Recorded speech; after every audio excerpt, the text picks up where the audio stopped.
Time भी दिया दिया हुआ था कुछ लोगों को।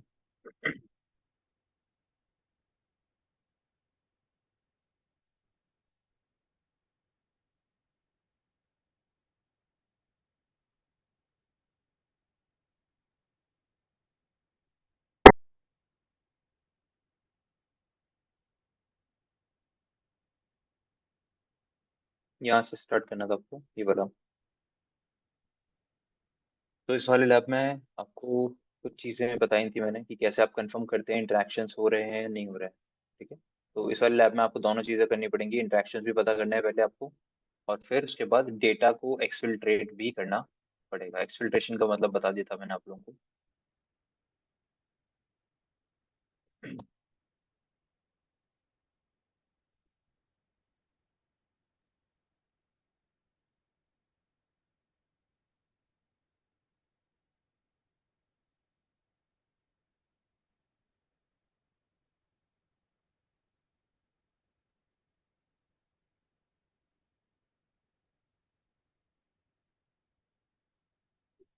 तो एक बार आप लोग ट्राई करिए, इसको चीट शीट निकाल के सारे एक बार ट्राई करके देखिए कि इनमें से कौन सा डीएनएस लुकअप के अकॉर्डिंग मिल रहा है।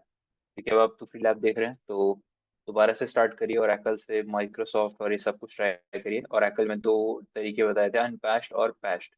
ठीक है। एक बार उसको मुझे वो बताइए कि कौन सा है डेटाबेस, एंड तब तक ये खाली स्टार्ट हो जाएगा।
निकाला आप लोगों ने?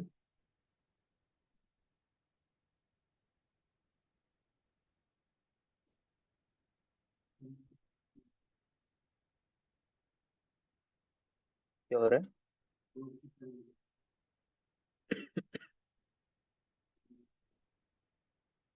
काली ओपन कर, वो बब सूट ओपन कर रखा है ना आपने? तभी तो प्रॉक्सी सर्वर इश्यूज बता रहे हैं। प्रॉक्सी हटा दो फिर, तो आपने प्रॉक्सी प्रॉक्सी पे सेट कर रखा होगा।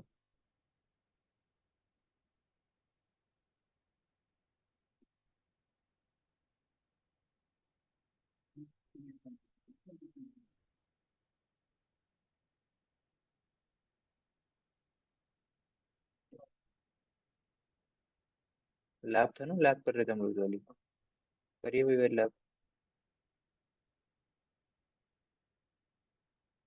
आउट ऑफ बैंड का जो सेकंड लैब था वो कर रहे हैं ना। आप लोगों को आइडेंटिफाई करना है डेटाबेस कौन सा है।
अभी तक नहीं हुआ आप लोगों का?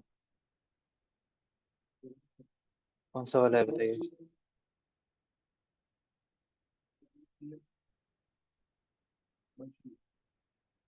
तो शूट आपने प्रॉक्सी ऑन कर रखी होगी ना, तभी चल रहा है, तभी नहीं चल रहा था। फिर जो पेलोड्स आपके सामने हैं डीएनएस लुकअप के, पहले हम यहीं से स्टार्ट कर लेते हैं आइडेंटिफाई करना। Oracle sir. ओरेकल है, कौन सा वाला है? ओरेकल का अनपैच्ड है, पैच्ड है?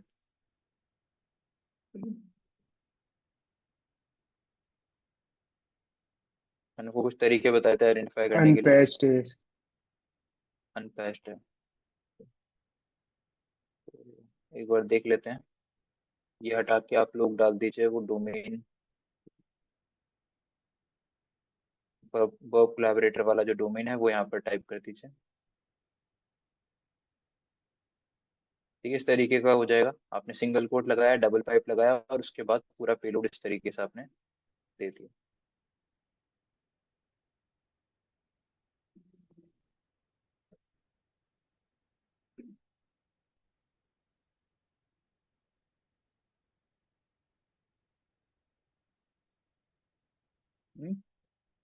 ओरेकल ही।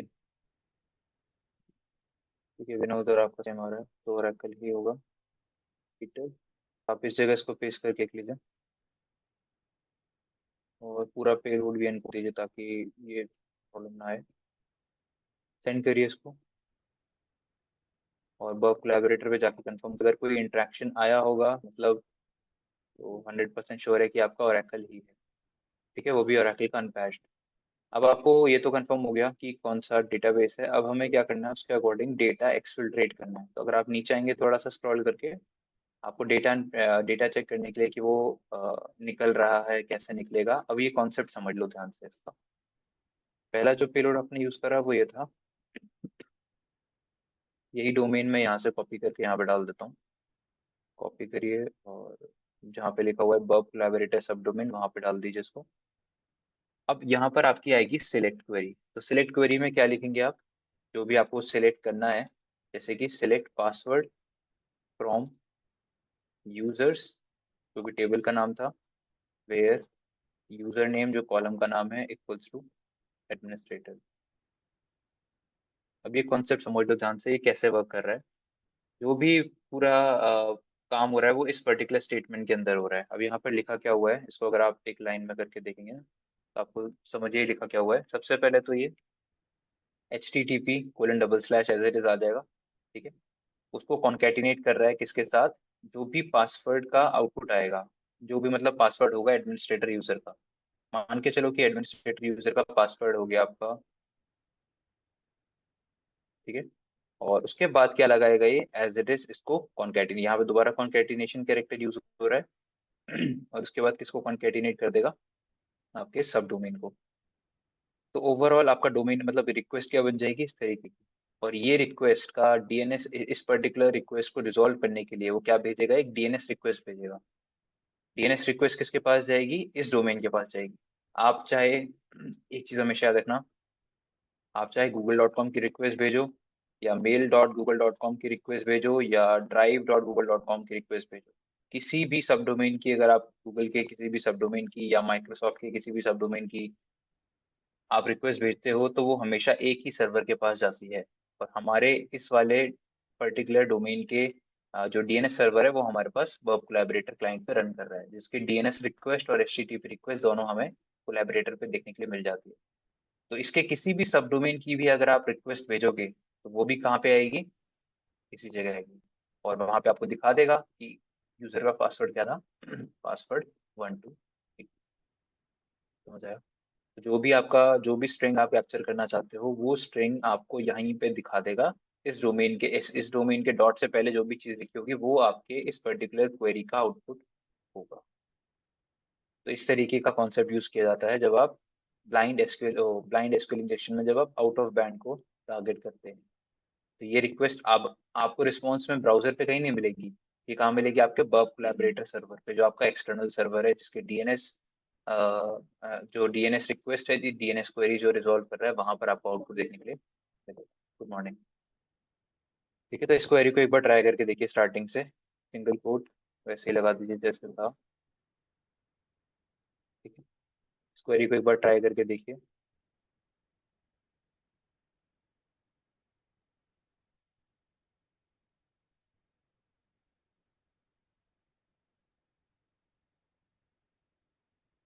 कोड कर दीजिए सारा।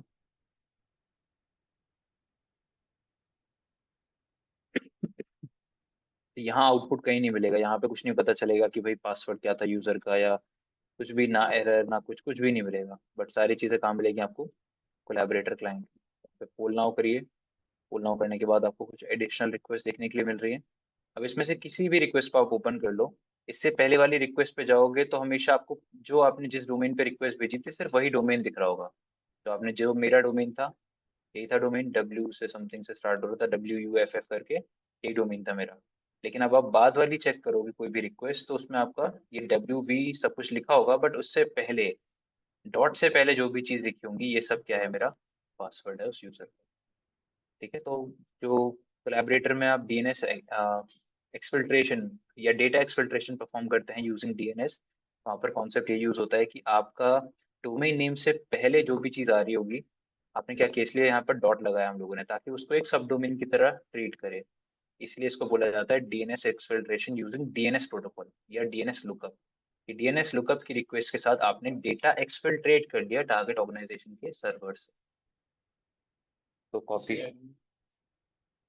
मतलब ये डेफिनेटली आपने जो क्वेरी यहाँ डाली थी उस यूजर के, उस क्वेरी के अकॉर्डिंग इसका आउटपुट है ये। जो भी आपने क्वेरी यहाँ से लेकर यहाँ तक डाला हुआ था, इस क्वेरी के अकॉर्डिंग का ये आउटपुट है। अब आप कुछ भी क्वेरी में डालो यहाँ पे, वो आपको आउटपुट देखने के लिए यहाँ पे मिलेगा। मैंने एडमिनिस्ट्रेटर डाला है तो एडमिनिस्ट्रेटर का ही होगा। अगर आप किस चीज यूजर का डालोगे, हाँ, मतलब जो भी आप यूजर, जो भी आप कंटेंट डालोगे, मान के चलो आपको यूजर नेम नहीं चाहिए, मतलब आपको पासवर्ड नहीं, यूजर नेम चाहिए, तो आप यूजर नेम डाल दो यहाँ पे कि मुझे यूजर नेम पता करना है कौन सा है उसके अकॉर्डिंग आपको पासवर्ड मिल जाएगा।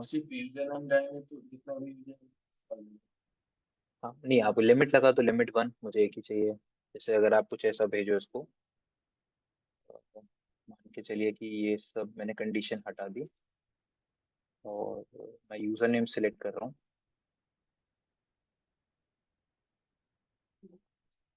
तो फिर आपने select user name from users और उसके बाद आपने लिख दिया लिमिट +1। ठीक है। तो आपने क्या कर दिया, आपने बोल दिया कि मुझे एक ही यूजर पता करना है। अब देखते हैं कि किसका आपके सामने आता है। सेंड करिए इसको, वापस जाइए कोलैबोरेटर पे, पुल नाउ पे क्लिक करिए। आपके पास कुछ और डीएनएस रिक्वेस्ट आएंगी। ठीक है। कुछ गड़बड़ कर रखा है हमने इसमें, सारा चीज़ें वैसे ही है, कोड कर रखा है।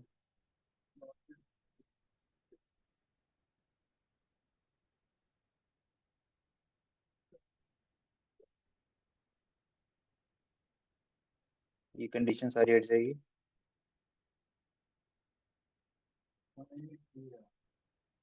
लिमिट नहीं लगाओगे तो सारे यूजर नेम सिलेक्ट करेगा ना, फिर कैसे आएगा वो, अलग अलग मल्टीपल लाइन का हो जाएगा ना। आपको एक ही लाइन एक ही वर्ड होना चाहिए, ऐसा ऐसा वर्ड जिसके बीच में कोई स्पेस वगैरह भी नहीं आ रहा। सेलेक्ट, क्योंकि फिर डोमेन नेम कंसिडर नहीं किया जाएगा, राइट। तो आपने लिखा select user name from users limit one. Where आप लगा सकते हो, बट क्या डालोगे, क्या ही डालोगे, आपको कुछ नहीं पता, है ना। पहले हमें यूजर नेम पता था तो उसके अकॉर्डिंग हमने निकाल लिया कंटेंट, बट अगर आपको कुछ और नहीं पता।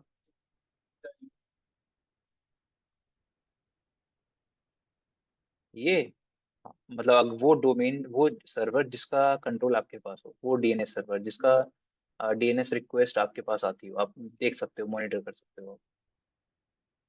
तो वो सर्वर आपको यहाँ पर आना चाहिए। सबका क्लाउड सर्वर है कोई, तो क्लाउड पे आपने कॉन्फ़िगर कर लिया, तो क्लाउड सर्वर का डोमेन यहाँ डाल दो, उसकी तरफ जो भी रिक्वेस्ट आएंगे आपको दिखा देगा क्लाउड वॉच पे। तो सही है, क्वेरी तो एक बार देखते हैं, दोबारा से ट्राई करके।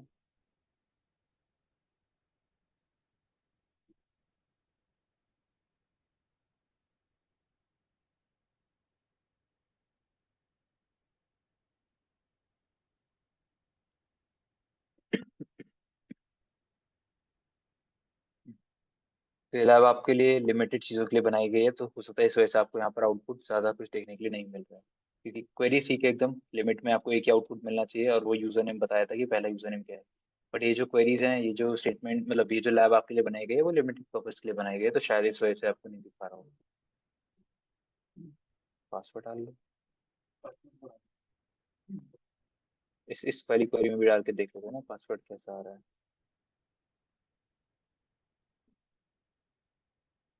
पासवर्ड रिफ्रेश नहीं कर रहा। वो एज इट इज उस क्वेरी के अकॉर्डिंग ही वर्क करेगा, अगर आप कुछ और डालोगे तो शायद यहाँ पर वो वर्क ना करे। क्वेरी ठीक है, इसमें क्वेरी में कोई प्रॉब्लम नहीं, लिमिट कर रखा है हम लोगों ने फन।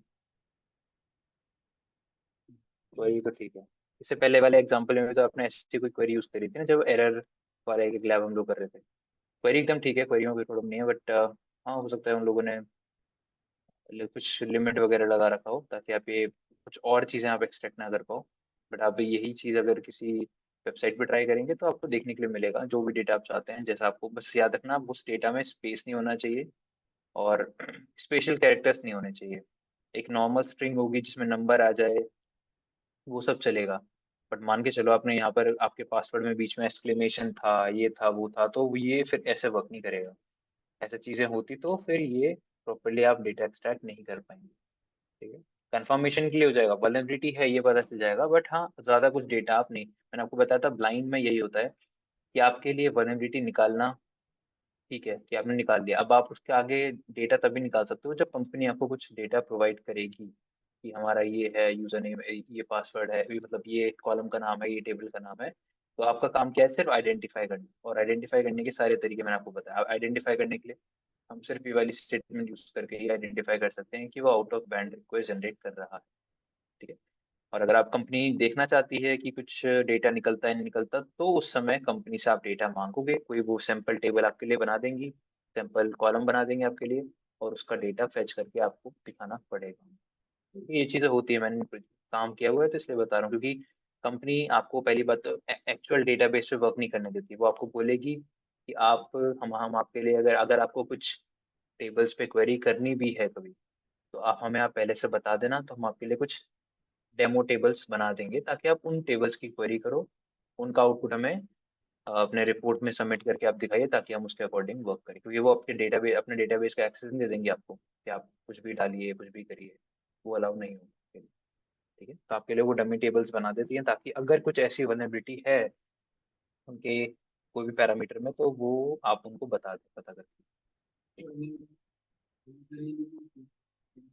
यहाँ पर यहाँ पे ब्रूट फोर्स वाला कोई भी काम नहीं है।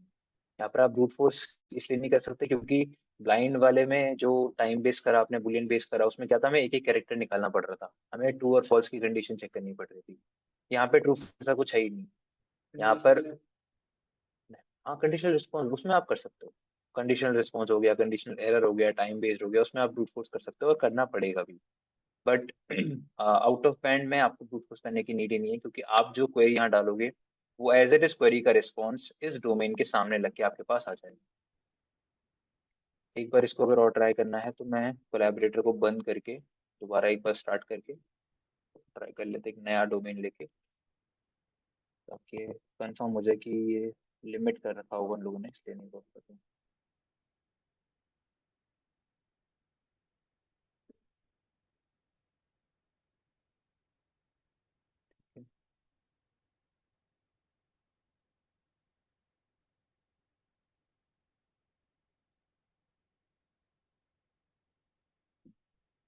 कुछ ना कुछ लिमिट लगा रखा उन लोगों ने, तभी मतलब ये वर्क नहीं कर रहा आपकी कैसे। बट हाँ, क्वेरी ठीक है, आप ऐसे ही कुछ करके यूजर नेम पता कर सकते हो, पासवर्ड पता कर सकते हो इस तरीके से। ठीक है, सो ये ब्लाइंड वाला जो कॉन्सेप्ट है इसके लिए खासकर ये टेबल आप लोग याद रखिएगा, टेबल बुकमार्क कर लो अभी से ही, कहीं ना कभी भी आप ट्राई करो एसक्यूएल इंजेक्शन को तो आप, हमने इसके सारे ट्राई कर लिए हैं जो भी थे इसके अंदर, टाइम डिले हो गया, इसके अलावा एक्सट्रैक्टिंग विजिबल एरर वाला कॉन्सेप्ट हो गया, कंडीशनल एरर हो गया, डेटाबेस कंटेंट हो गया, वर्जन कमेंट सबस्ट्रिंग। मैं तो समझ आ गया सभी को। ठीक है, अब इसमें आपका जो एक लैब रह रहा है उस पर बात कर लेते हैं। आप लोग स्टार्टिंग वाले उस पर आ जाइए, टॉपिक्स पे आ जाइए, एसक्यूएल इंजेक्शन की। एंड यहाँ नीचे जाएंगे तो ब्लाइंड एसक्यूएल वगैरह के बाद आपको एक कॉन्सेप्ट दे रखा है, SQL injection in different context. अब इसकी बात कर लेते हैं। देखिए, अब इस कॉन्सेप्ट के अंदर क्या बताया हुआ है इसको समझ लीजिए। जैसे अभी तक आपने एसक्यूएल इंजेक्शन पढ़ा पैरामीटर्स के फॉर्म में, और वो ऐसे पैरामीटर्स थे, कुछ कुकी पैरामीटर थे, कुछ गेट रिक्वेस्ट थी, पोस्ट रिक्वेस्ट हो गई, ठीक है। अब यहाँ पर आप एक ऐसे दो फॉर्मेट्स की बात कर रहे हैं जैसे कि जेसॉन और एक्सएमएल। ये दो ऐसे फॉर्मेट होते हैं जो डेटा को लेके जाते हैं। अभी डेटा किस फॉर्म में जा रहा था आपका, टेक्स्ट फॉर्म में। आप यूजर नेम पासवर्ड डालते हैं तो यूजर नेम पासवर्ड जब पोस्ट रिक्वेस्ट में जाता है तो वो टेक्स्ट फॉर्म में जा रहा होता है। बट अगर डेटा को ट्रांसमिट करना है तो डेटा ट्रांसमिट करने के लिए दो और आपके पास फॉर्मेट होते हैं, जिसमें से एक है जेसॉन जो आज के टाइम पे यूज किया जाता है, और एक्सएमएल जो पुराने किसी टाइम में यूज किया जाता था। एक्सएमएल वाले अब एप्लीकेशन शायद ही आपको कोई देखने के लिए मिले, बट हाँ जेसॉन वाली अब आपको ज्यादातर देखने के लिए मिले। ठीक है, तो आपने दोनों को देखा होगा, जैसे ये जो फॉर्मेट लिखा हुआ है वो एक्सएमएल में लिखा हुआ है, ये जो आपके सामने लिखा हुआ है ना, एक्सएमएल की फुल फॉर्म क्या होती है?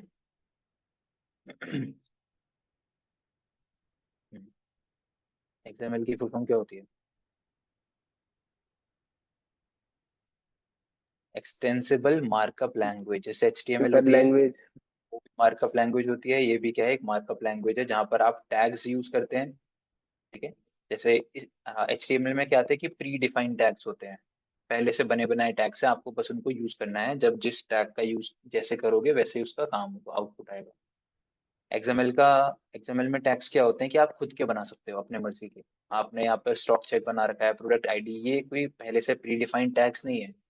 आप इन टैग्स को स्पेसिफाई करो और इनको फिर यूज करना स्टार्ट कर दो।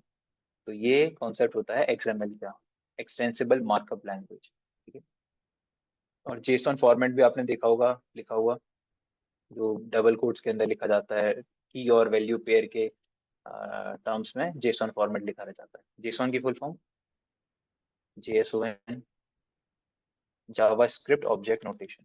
ठीक है, जावास्क्रिप्ट ऑब्जेक्ट नोटेशन। तो ये दो ऐसे फॉर्मेट हैं जो डेटा ट्रांसमिट कर सकते हैं। ठीक है, जेसॉन और एक्सएमएल।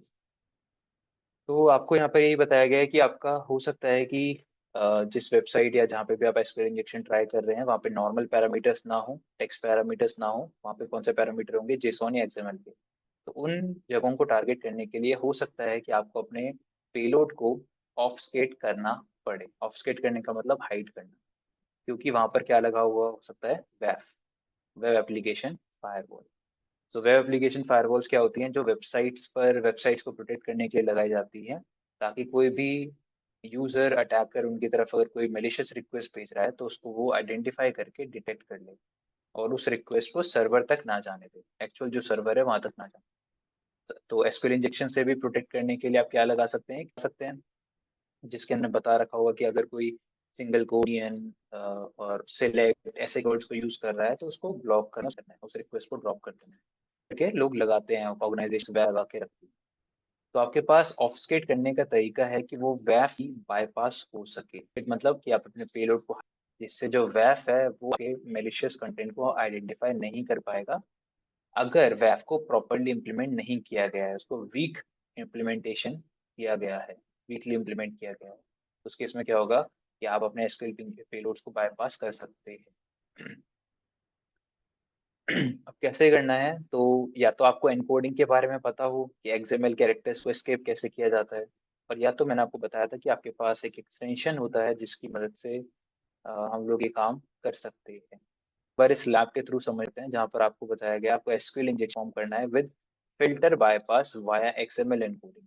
आपको एक्सएमएल एनकोडिंग है, एक्सएमएल के टैग्स को या एक्सएमएल के अंदर जो इनपुट आप प्रोवाइड करोगे उसको एक्सएमएल फॉर्म में इनपुट करना है, इनकोड करना है, ताकि जो वेबसाइट जो वेब आइडेंटिफाई ना कर पाए आपके मेलिशियस इंटेंट को या मेलिशियस कंटेंट। तो लैब को एक स्टॉक चेक फीचर है यहाँ पर जो वल्नरेबल है, ये आपको पहले ही बता देगा कि आप यूनियन की तरह इसको ट्राई कर सकते हो। अगर नहीं भी बताया होता तो आप हमेशा सबसे पहले एरर का ट्राई करिए, फिर यूनियन ट्राई करिए, फिर ब्लाइंड में conditional response, error, time based, और फिर ऐसे। तो इस तरीके से आप सीक्वेंस से हमेशा जा सकते हैं। तो डेटाबेस में एक टेबल है यूजर्स नाम की, और which contains usernames and passwords of registered users. To solve the lab, perform a SQL injection attack to retrieve the admin user's credential, then log in। एक बार लैब को आप एक्सेस कर लीजिए।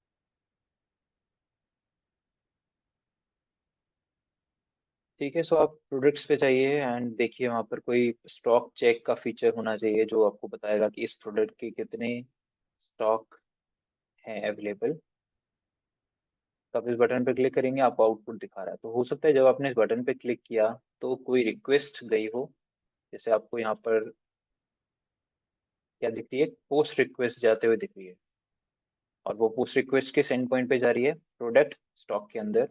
और उसमें अगर आप बॉडी में चेक करोगे तो किस फॉर्म में आपको डेटा दिख रहा है, एक्सएमएल फॉर्म। ठीक है, तो ऐसी सिचुएशन अगर हो कभी और आपको लग रहा है कि शायद मैं यहाँ पर हो सकता है कि आपको लगे कि शायद यहाँ पर एसक्यूएल इंजेक्शन की वल्नरेबिलिटी हो सकती है, तब आप कुछ ऐसा ट्राई करेंगे जो यहाँ पर जो हम करके देखेंगे अभी। ठीक है, अब कितने पैरामीटर्स हैं यहाँ पे पहले मुझे बताइए, इस पूरे डेटा में आपको कितने पैरामीटर्स देखने के लिए मिल रहे हैं?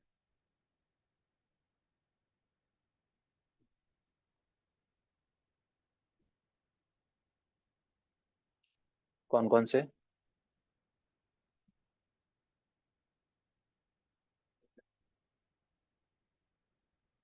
और दो तीन पैरामीटर्स सर। हैं यहाँ पे, एक है, नहीं दो तीन पैरामीटर्स हैं। दिख।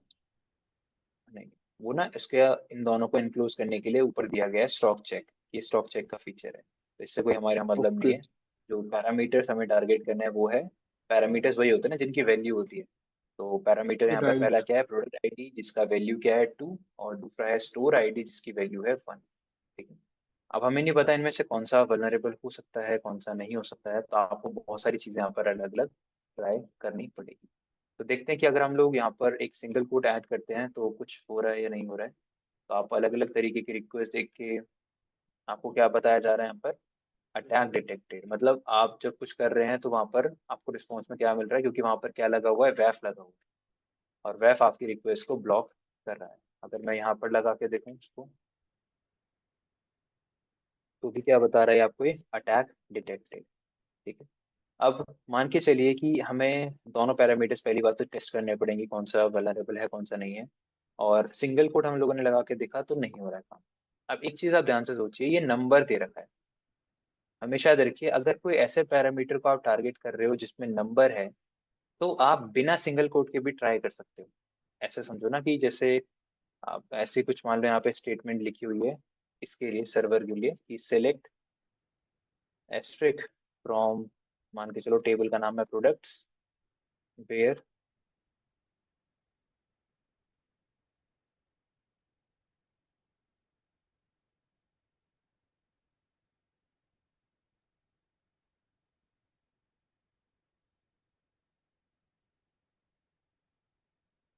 आपको पता ही है, ये जो नंबर्स है, नंबर्स को कभी हम डालते हैं सिंगल कोट से डबल कोट्स के अंदर? नहीं डालते हैं। तो आप भी लगाओगे तो हो सकता है उससे भी कोई फर्क ना पड़े। राइट। तो वैसे तो अटैक वो डिटेक्ट कर रहा है, बट हो सकता है कि हम अगर डायरेक्टली यहाँ पर यूनियन के साथ अटैक परफॉर्म करना स्टार्ट करें, कि आपको यहाँ पर जरूरत नहीं है देने की। सिंगल कोट हम इसलिए देते थे कि वो प्रीवियस स्टेटमेंट को क्लोज करे। यहाँ पे तो कोई सिंगल कोट यूज ही नहीं हो रहा, तो क्लोज भी नहीं करना मैं किसी को भी। मैं चाहूँ तो डायरेक्टली यहाँ पर ऐसे कुछ करके यूनियन दे दिया, फिर सेलेक्ट कर लिया और नल करके कंफर्म कर सकते हैं कितने कॉलम्स हैं, क्या है, आउटपुट वगैरह हम लोग यहाँ से निकाल सकते हैं। तो ऐसा ही कुछ पेलोड आपको यहाँ पर एक बार ट्राई करके देखना है दोनों पैरामीटर्स पे, ताकि आपको आइडेंटिफाई हो सके कि ये वनरेबिलिटी है या नहीं, ये वनरेबल है या नहीं। बाकी आप कमेंट कर दो हाई डबल हाइफन लगा के कि इसके बाद का सारा कुछ हम लोग कमेंट करना चाह रहे हैं। अगेन आपको अटैक डिटेक्टेड ही दिखा रहा है दोनों केसेस में। यहाँ पे भी अगर आप ट्राई करेंगे तो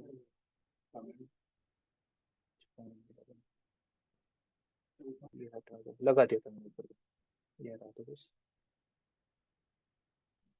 चलिए, तो अटैक वहाँ पर डिटेक्ट बता रहा है, तो हमें उस एक्सटेंशन का पहले यूज करना पड़ेगा। तो आप कहाँ पे आएंगे, एक्सटेंडर, बी ऐप स्टोर। और बी ऐप स्टोर पे आने के बाद आपको मैंने बताया था हैक वर्टर था शायद, हैक वर्टर। तो हैक वर्टर एक्सटेंशन पे आओगे, आपको यहाँ पे दिखा देगा क्या क्या चीजें ये कर सकता है। तो आप इसको क्या कर लीजिए, इंस्टॉल।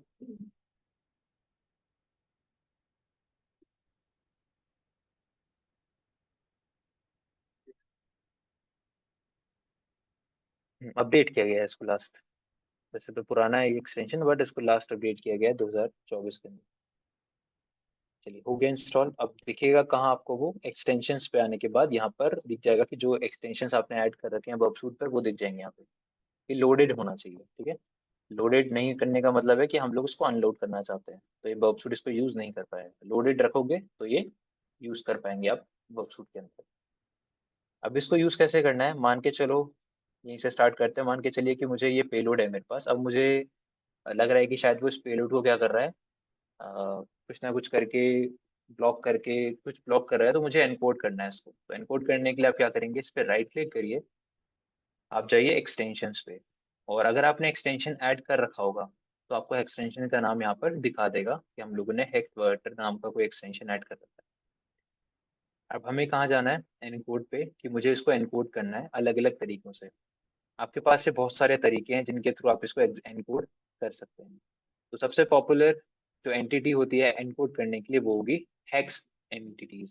क्योंकि हमें एंटिटी का मतलब क्या होता है, ये जो एक्सएमएल लैंग्वेज होती है उसमें एंटिटीज यूज की जाती हैं। कुछ एक्सटर्नल एंटिटीज होती हैं, कुछ इंटरनल होती हैं। एक्सटर्नल एंटिटीज वो होती हैं जो यूजर स्पेसिफाई करता है बाहर से। इंटरनल एंटिटीज वो होती हैं जो पहले से, जैसे यहाँ पर जो एंटिटीज है वो इंटरनल एंटिटीज हैं, जो सर्वर ने पहले से स्पेसिफाई कर रखी। तो आप इनको हेक्स एंटिटीज के फॉर्म में क्या कर दीजिए, एनकोड करके देखिए कि ये किस तरीके से एनकोड कर रहा है उसको। जैसे हम लोगों ने हेक्स एंटिटीज में इसको एनकोड किया, तो इसने क्या किया, इसके आगे पीछे ये कुछ लगा दिया टैग्स टाइप के, और वो भी एंटिटीज के फॉर्म में लगाए हैं क्योंकि हम लोगों ने एक्सएमएल लैंग्वेज के अकॉर्डिंग उसको दिया हुआ। तो देखते हैं कि क्या ये जो पेलोड है वो अभी आपका वर्क कर रहा है और कुछ रिस्पॉन्स आपको प्रोवाइड कर रहा है या नहीं कर रहा है। तो आपने देखा, आपको पहले अटैक डिटेक्टेड आ रहा था, तो इतना तो कंफर्म हो गया कि जब हम लोगों ने इसको एनकोड कर दिया, इन दोनों कैरेक्टर्स के बीच में डाल दिया, तो अभी अटैक को डिटेक्ट नहीं कर रहा है और आपके पास एक ट्रू रिस्पॉन्स आ रहा है।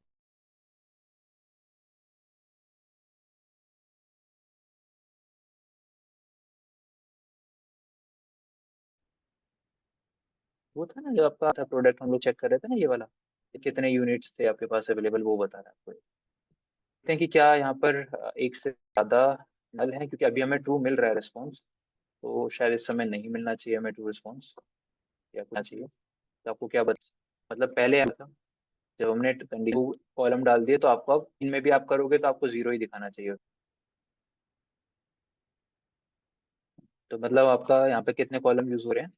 एक ही कॉलम है जो यहाँ पर यूज किया जा रहा है। ठीक है। अब एक कॉलम हमें पता चल गया। अब हमें आइडेंटिफाई करना है, मान के चलिए कि कॉलम के नाम आपको दिए। अब आपको याद है वो वाला एक लैब जो हम लोगों ने किया, तो पहले डेटा टाइप भी कंफर्म कर लो। डेटा टाइप भी कंफर्म कर लेते हैं क्या है।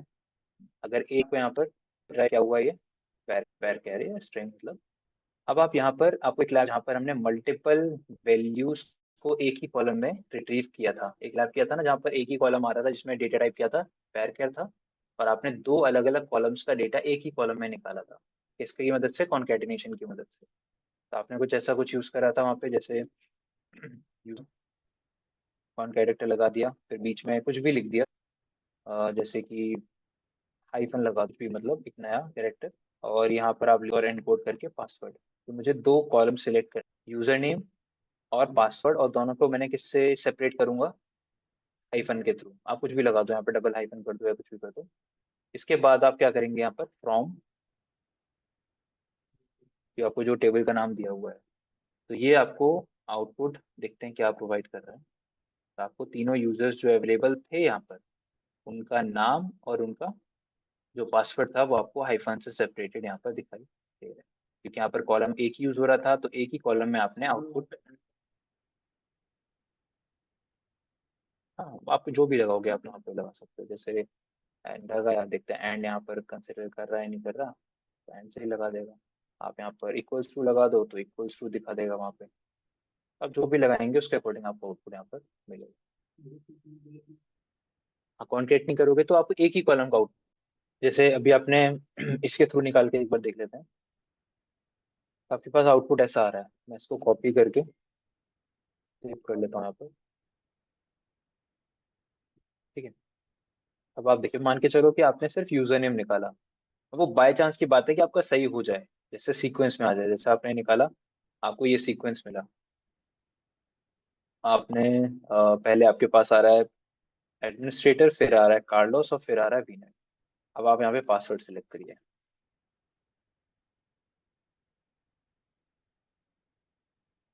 आपके पास ये तीन पासवर्ड आ गए। अब इनमें से आपको ना फिर ब्रूट फोर्स करके देखना पड़ेगा। अब आप देखो, जैसे यहाँ पर पहला जो आया है वो किसका आया है? एडमिनिस्ट्रेटर का ही है, ठीक है। दूसरा डब्ल्यू वाला किसका बता रहा है? कार्लोस का ही बता रहा है। और तीसरा ये वाला जो है वो विनर का ही बता रहा है। तो यहाँ पर आपका सेम आ रहा है। बट जब आप, हो सकता है कि जब आप ट्राई कर रहे हो तो यहाँ पर वो चीज ना आए उस तरीके से जो आपको दिख रहा है यहाँ पे, ऊपर नीचे भी हो सकती है ये चीजें। तो इसीलिए अगर आपको एक्चुअल में मतलब एक बार में ही पता करना है तो बेटर है कि आप कॉन्केटिनेशन कैरेक्टर के थ्रू एक ही कॉलम में मल्टीपल वैल्यूज निकाल, एक नहीं बल्कि ज्यादा भी निकाल सकते हो फिर आप। तीन कॉलम भी होंगे ना यहाँ पे, शायद इसमें ईमेल वाला भी है, क्या इसमें होता है। तो आप इसको भी कॉन्केटिनेट कर दो, ईमेल नाम से है क्या, नाम से अगर होगा तो दिखा देगा। तो किसी और नाम से है ईमेल या ईमेल आईडी, ऐसे कुछ करके एक और पैरामीटर है इनके पास यहाँ पर ईमेल नाम से। जी। तो अगर कुछ और भी होता है ना तो आपको ऐसे दिखा देता है तीनों करके, यूजर नेम, फिर उसके बाद पासवर्ड, और उसके बाद तीसरा ईमेल आईडी वगैरह। तो आप मल्टीपल वैल्यूज को एक साथ रिट्रीव कर सकते हो।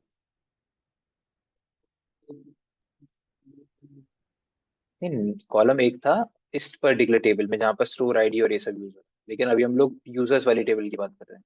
तो इस टेबल में कितने भी कॉलम हो सकते हैं। ठीक है। आपको वैसे करके निकालना है, जैसे मान के चलिए,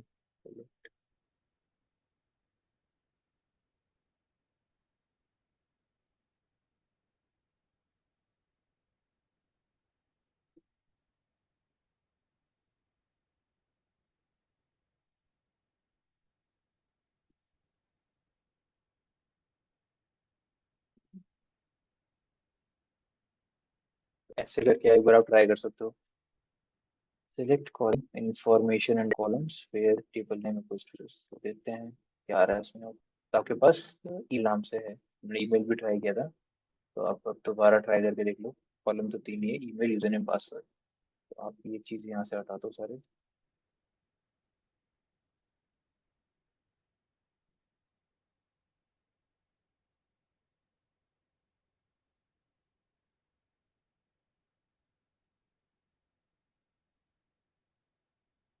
पहले दो निकाल के देखते हैं। वो ईमेल को ना फेच नहीं करने दे रहा है, आपको पासवर्ड और यूजर नेम चाहिए ना, इसलिए वो ईमेल को दे ही नहीं रहा आपको। बट हाँ, वैसे आपको देखने के लिए मिल जाएगा, क्योंकि मैं यहाँ पे अगर पासवर्ड लिख दूंगा तो वो दिखा देगा आपको तुरंत। तो वो ईमेल को फेच नहीं करने दे रहा, लैब में रिस्ट्रिक्शंस वगैरह कुछ लगाई होंगी। तो ईमेल को फेच नहीं करने दे रहा, बट होगा तो तीनों में निकल के एक साथ आपके आ जाएंगे, कोई प्रॉब्लम नहीं। सर समझ आया डेटाबेस आपको? कीजिए सर। क्या करूँ? Sir database database sir. Database function? हाँ सर डेटाबेस करना है सर, आप डेटाबेस वो लगाते हैं ना सर, मतलब डेटाबेस निकालना है ना, यस सर यही कोष्टक बस। और इसको सेपरेट करने के लिए एक बार और कुछ लगाना पड़ेगा। सर यूजर नेम पासवर्ड हटा दो ना सर। नहीं, आप तीनों एक साथ देखना चाह रहे हो ना? ओके। नहीं, यहाँ पे इसके साथ नहीं दिखा रहा, तो आप ये सब हटा दो। अगर सिर्फ डेटाबेस ही देखना है तो डेटाबेस देखो। नहीं दिखा रहा डेटाबेस भी यहाँ पे आपको। डेटाबेस के बारे में भी नहीं दिखा रहा। वर्जन देख सकते हो आप, पहले ये भी नहीं पता ना ये डेटाबेस कौन सा है। तो डेटाबेस, हमें ये चीज पता है कि या तो ओरेकल है या तो पोस्टग्रेस है, और ओरेकल नहीं हो सकता तो पोस्टग्रेस ही है। आप चेक कर लो अलग से, क्योंकि यहाँ पे इस चीट शीट में आपको ये नहीं बताया कि पोस्टग्रेस में डेटाबेस फंक्शन कैसे देखते हैं, बट आपको ये पता है वर्जन कैसे चेक करते हैं। तो आप वर्जन निकाल लो, या तो वर्जन आपको बताया था ना कैसे देखते हैं। एट द रेट एट नहीं, at the the rate rate नहीं, at the rate. Version function है, तो आप वर्जन फंक्शन से निकाल के देख लो, क्योंकि ये डेटाबेस पोस्टग्रेस सीक्वल ही है। अब वही है कि अगर इसमें अलाउ नहीं होगा ना, तो फिर तो आप कुछ नहीं कर सकते। वर्जन दिखा रहा है तो पोस्टग्रेस सीक्वल आपको ये वर्जन दिखाती है पूरा उसने, बट डेटाबेस का नाम नहीं बता पा रहा। तो कोई नहीं, बट हाँ, चीज़ें आपको निकल रही हैं। आपको जो चीज़ें वो अलाउ कर रहा होगा वो आप निकाल सकते हैं, अदरवाइज नहीं निकाल सकते। तो सर वर्जन से ये भी पता चल गया ना कि डेटाबेस कौन सा है, पोस्ट हाँ, ग्रे ये तो पता चल एसक्यूएल। गया। हाँ हाँ, लेकिन आप डेटाबेस का नाम पूछ रहे थे, है ना? हाँ तो सर डेटाबेस का पोस्ट नाम, ग्रे है तो सही। वो डीबीएमएस है। डीबीएमएस के अंदर डेटाबेस होता है, फिर डेटाबेस के अंदर टेबल होती है। अच्छा। Okay sir. क्या कह रहे थे आप? हाँ हाँ।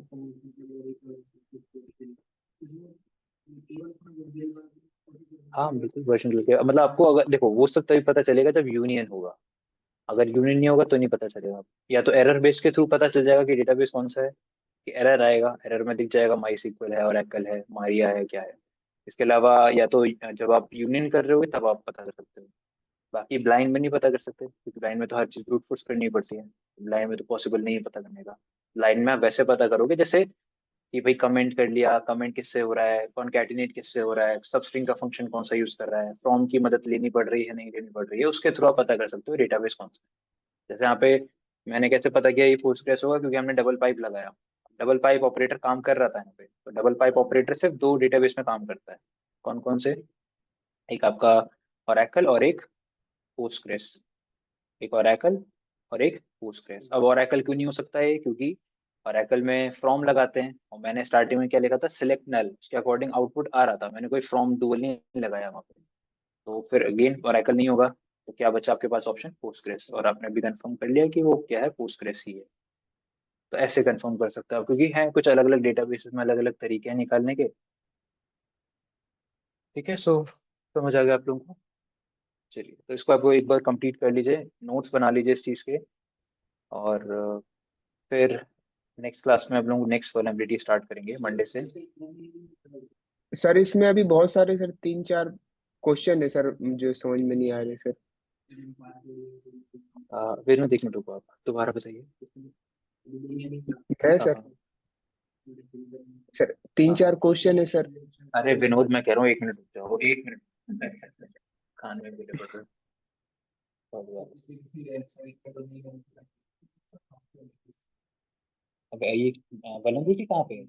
किसी भी पैरामीटर पे आपको ट्राई करना पड़ेगा, जितने भी पैरामीटर्स देखेंगे ना वेबसाइट पे, पैरामीटर्स मतलब चाहे गेट पे हो, पोस्ट पे हो, और थोड़ा ना आपको ये दिमाग लगा के सोचना है कि ये पैरामीटर डेटाबेस से इंटरेक्ट कर रहा हो। जैसे मैंने कुकीज के बारे में बताया था कि कुकीज करते हैं, कुकी स्टोरी कहाँ होती है, डेटाबेस पे होती है, इसलिए आपने कुकी पैरामीटर को टारगेट किया। इसके अलावा कुछ ऐसे पैरामीटर जैसे कि आईडी हो गया, या मान के चलो कोई ऐसा पैरामीटर है जहाँ पे प्रोडक्ट के बारे में वो पूछ रहा है, तो वो सारी इन्फॉर्मेशन डेटाबेस में ही होती है पहले, तो वैसे पैरामीटर्स को आपने टारगेट कर लिया। या फिर यूजर नेम पासवर्ड वाले पैरामीटर हो गए तो उनको टारगेट कर लिया। उस पैरामीटर में प्रोडक्ट आईडी, स्टोर आईडी, ऐसे पैरामीटर्स से उनको टारगेट कर लिया। मतलब ऐसा डेटा, ऐसे पैरामीटर्स टारगेट करने हैं आपको जो आपको लग रहा है कि शायद ये डेटा डेटाबेस में ही पड़ा होगा, और उसके अकॉर्डिंग वो मैं आउटपुट दिखा रहा हूँ, तो वो सारे पैरामीटर्स आपको टेस्ट करने पड़ेंगे एसक्यूएल इंजेक्शन के। और सबसे बेटर है चेक करने का, आप सिंगल कोड लगा के, मतलब अगर वल्नरेबल होगा तो लगभग लगभग 80% आपको कंफर्म हो जाएगा सिंगल कोड लगा के, क्योंकि वो एरर देगा या तो कुछ अलग रिस्पॉन्स देगा, इससे आपको पता चल जाएगा कि वो वल्नरेबल है।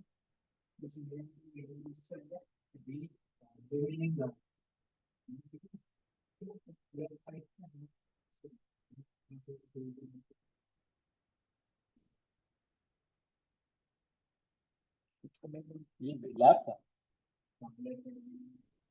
जो लैब स्टार्ट हुई थी।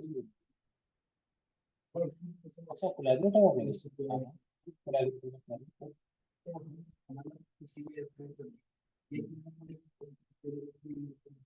कोलैबोरेटर यूज करना ही पड़ेगा, क्योंकि आपके पास ना खुद का कोई डीएनएस सर्वर सेटअप नहीं है, उसके लॉग्स आपके पास आ गए हैं। इसलिए कोलैबोरेटर आपको ना वो पब्लिक सर्वर आपको प्रोवाइड करता है किसी वेबसाइट के अगेंस्ट। आपको blind vulnerability out of band ढूंढनी है ना, तो उसमें या तो आपको कोई पर्सनल है, वो आपको सेटअप करना पड़ेगा पूरा।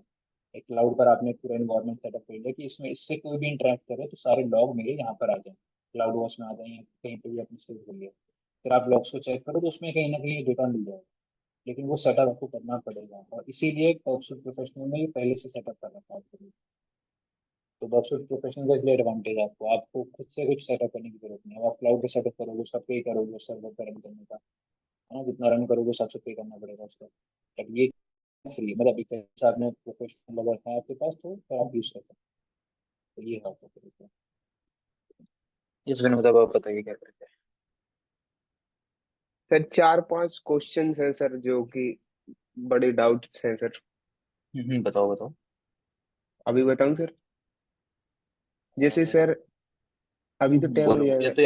या तो मेरे को आप भेज ओके। दो व्हाट्सएप पे, तो आप व्हाट्सएप पे भेज दो, मैं देख लूंगा।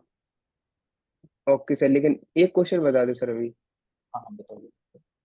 सर जो आउट ऑफ बैंड में sir, out of band SQL injection में सर, एक्सटर्नल इंटरेक्शन जैसे सर डीएनएस या एचटीटीपी कॉल बैक को सर हाँ ट्रिगर करने में जो सर वो तरीका होता है ना, मेथड, तो सर हाँ हाँ। डेटाबेस स्पेसिफिक सर को कैसे हैंडल किया जाए? मतलब कि सर जैसे एग्जांपल कि sir Oracle database DNS callback को परमिशन देते हैं ना सर, हाँ हाँ। तो सर माई एसक्यूएल के लिए प्रॉक्सी चैनल को कैसे सेटअप करेंगे फिर? माई सीक्वल के लिए प्रॉक्सी चेंज को, हाँ यस सर। प्रॉक्सी चेंज से क्यों मतलब?